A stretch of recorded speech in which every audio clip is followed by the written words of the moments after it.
नमस्कार कुकिंग तड़का को आपण मानकु स्वागत जनाऊँगी। बंधुगण आज मु आपण मानकु सुजी रे तैयारी गोटे जलखिया करी देखेबी आ ता संगु चटपटिया गोटे आलूदम करी देखेबी। जलखियाटी देखिकी आपण जानि पारथबे केते सुंदर देखाउची हमर जलखिया थाली। चलंतु आमे जलखियाटी आरंभ करिबा। सेति पई मोटी 200 ग्राम पाखा पाखी नैची सुजी बा गोटे ताटिया रे मापिकी नैची सुजी। प्रथमे आमे गैस लगे कड़ई बसैबा। कड़ई रे एबे आमे मापिकी 1.5 ताटिया पानी दबा। गोटे ताटिया सुजी पई एठी आमे 1.5 ताटिया पानी दबा। देइकिरी तापरे सेथिरे मु एबे हाफ चामच जीरा गुंड देई दोउची। तापरे अदा छेचा टिके देई दो गोटे चामच। टिके हळदी देई दोउची। तापरे टिके नाकुरु एबे मु मरीच गुंड देई दोउची। तापरे स्वाद हिसाब रे लूण आउ अल्प टिके जुआणी दे दूची। जुआणीटा देले जलखियाटा भल बास्ना हबो। जुआणी मरीच गुंड तापरे आमे जीरा गुंड देइचे। तापरे हमर एबे पानी टिके फुटिले आमे सुजी की पकई देबा। सुजी की पकईकरी आमे एबे भल करी ताकू जंतीबा। तापरे जंती हे गेले सुजी हमर देखंतु सुजीटा टिके आमे नरम जंता करिबा, बेसी हार्ड जंता करिबा नै। देखंतु सुजी हमर जंती हे गेला। एबे मु ताकू ठंडा हबाकू दउची। सुजी हमर ठंडा हे गलानी, बेसी ठंडा हेने टिके टिके उषुम अछि। मु ताकू भल करी चकड़ी दउची। सुजी जंताटा जेते आपण टिके नरम करिवे पिठाटा गढिबाकू बा जलखियाटा तयारी करिबाकू सेते भल हबो। देखंतु हमर सुजी केते सुंदर भाबे मु ताकू भल करी चकड़ी देइची। तापरे एबे आमे गोटी गोटी करी ताकू छोट छोट साइज करी पिठा आमे तैयारी करिबा बा जलखियाटी तैयारी करिबा। आपण चाहिले आकू गोल गोल बा सिलिंडर साइज रो करि परिबे, किंतु मु एटा टिके बरा टाइप रो डिजाइन करूची। आपण चाहिले आपण को हिसाब रे सिलिंडर टाइप रो बा बॉल टाइप रो करि परिबे, किंतु एटा को मु टिके अलका टाइप रो मु बरा टाइप रो करूची। देखंतु एई भली भाबे आमे सबु जलखिया तक तैयारी करनबा।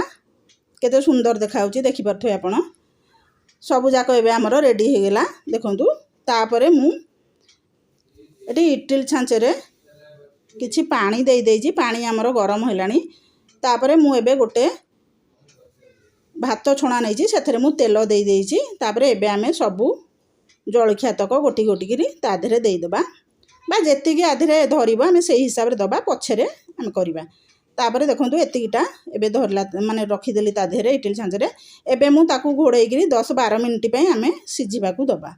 तापर ता संग मु चटपटिया गोटे आलू दम करी देखेबी। सेति में आलू मु नैची, पियाज, कंचा लंका, अदा, तापर टमाटर, लेंबू, भुसंग पत्र नैची आ गोटे सुखिला लंका नैची। मु एठी आलू 2-3टा आलू को ताकू सिझेई दरदरा खंड कर देइची। तापरे एबे आमे कड़ई बसैबा। कड़ई रे आमे तेल देई दबा।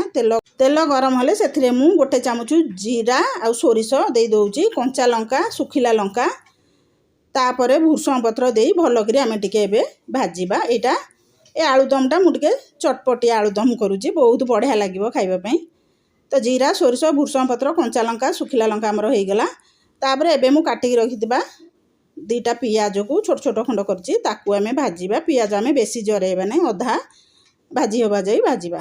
तापरे एबे मु सेथिरे अदा रसुण छेचा देई दोउची। देइकरी टिके भलई गोळई दोउची। तापरे अल्प हेंगू देई दोउची।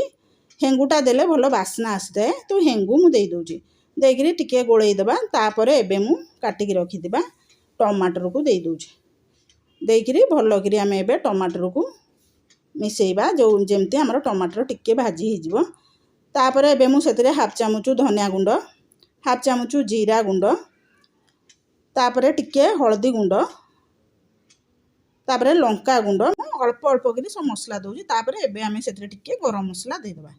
देइकरी भलो करी आमे एबे ताकू गोळेइबा, जेमती हमर टमाटर पूरा भलो भाबे हेइ जिवो। देखंतु टमाटर हमर भलो भाबे हेइ गलानी। एबे मु जो आलू को चकटी की रखिथिली ताकू देई दोउची। देइकरी भलो करी आलू को एबे आमे सब मसला संगे टमाटर संगे गोळई दबा। देखंतु आलू हमर बढ़िया भाबे कसी गेलानी। एबे मु सेथिरे अल्प टिके चकटी की रखिथिली तेंतुली पानी देई दोउची, कारण एटा टिके चटपटिया आलूदम करबी। से जलखियाटे संगे एई टाइप रो खटा खटा आलूदम बहुत बढ़िया लागिवो। तापरे एबे मु आउ अल्प किछि पानी देई दोउची।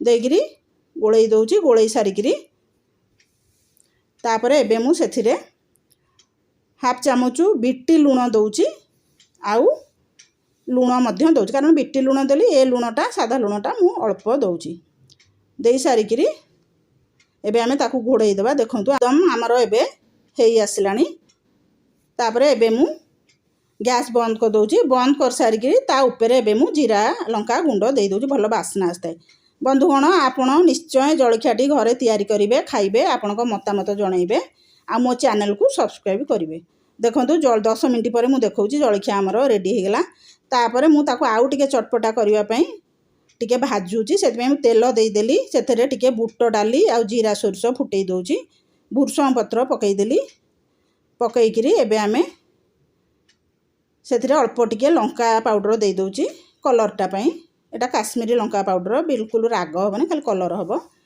तापरे एबे आमे जलखिया को सेथरे सब दबा जलखियाटी एई भली भाबे भाजिले ता टेस्ट आउरी बढ़िया आस्ते आ ता संगे आमे मध्य जो चटपटिया आलूदम करचे सी आ संगे आउरी बढ़िया लागिवो खाइबा पई तापरे एई भली भाबे हमर जलखिया रेडी हे गेला तापरे मु ए सेथरे टिके चीनी देई दउची अल्प टिके सेथरे मु चाट मसला पकई दउची आपन जदी पसंद न आपन ताहले चाट मसला न पकई पारंती बा चीनी भी जदी आपन न चाहुजंती पकेबो न पकई पारंती सेमती भी जलखियाटा भी बढ़िया लागिवो खाइबा पई तापरे ऊपर टिके मु लेंबू रस अल्प टिके देई दउची कारण ये टिके चटपटिया जलखियाटा मु तैयारी करूची तो सेति में टिके लेंबू रस देई देले देखंतु हमर जलखिया बे रेडी हे गेला आपण जलखिया टिके देखिकी जानि पारथो केते सुंदर देखा जाउची मो एबे प्लेट रे काढी दउची हमर एबे जलखिया थाली रेडी हे गेला रहुची धन्यवाद।